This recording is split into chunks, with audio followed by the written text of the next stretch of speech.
শালবন গ্রামের একটি ছোট্ট ভাঙা টিনের ঘরে বাস করত রাহিম। গ্রামের অন্য ছেলেরা যখন খেলাধুলায় মেতে উঠত, রাহিম ছিল তার বইয়ের সঙ্গী। সাদা পৃষ্ঠায় কালো অক্ষরগুলোর মধ্যে সে আবিষ্কার করেছিল এক অনন্য পৃথিবী। তার বাবা ছিলেন দিনমজুর এবং মা অন্যের বাড়িতে কাজ করতেন, খাবারযুক্ত 3 বেলার জন্য। কিন্তু রাহিমের স্বপ্ন ছিল আকাশ ছোঁয়া। সে জানত একদিন সে দেশের জন্য কিছু করবে।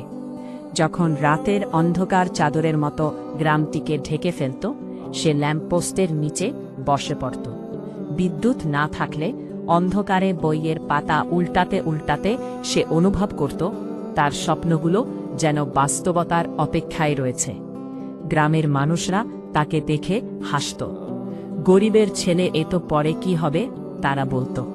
কিন্তু রাহিমের মনে মনে এক প্রতিজ্ঞা ছিল, সে কখনো হার মানবে না। একদিন তার বাবার অসুখ হলো, ঘরে টাকা পয়সা নেই। বাধ্য হয়ে রাহিম কাঁপা গলায় গ্রামের মহাজন কাদের সাহেবের কাছে গেল। চাচা, আমি পড়াশোনা চালিয়ে যেতে চাই, কিছু টাকা ধার দিন, আমি একদিন সব শোধ করে দেব, সে বলেছিল। কাদের সাহেব হাসতে হাসতে বললেন, তুই প্রধানমন্ত্রী হবি নাকি? রাহিম শান্তভাবে উত্তর দিল, একদিন হব। হাসির মাঝে কাদের সাহেব তাকে সুদে টাকা দিলেন। সেই টাকা নিয়ে রাহিম শহরে গেল এবং কলেজে ভর্তি হল।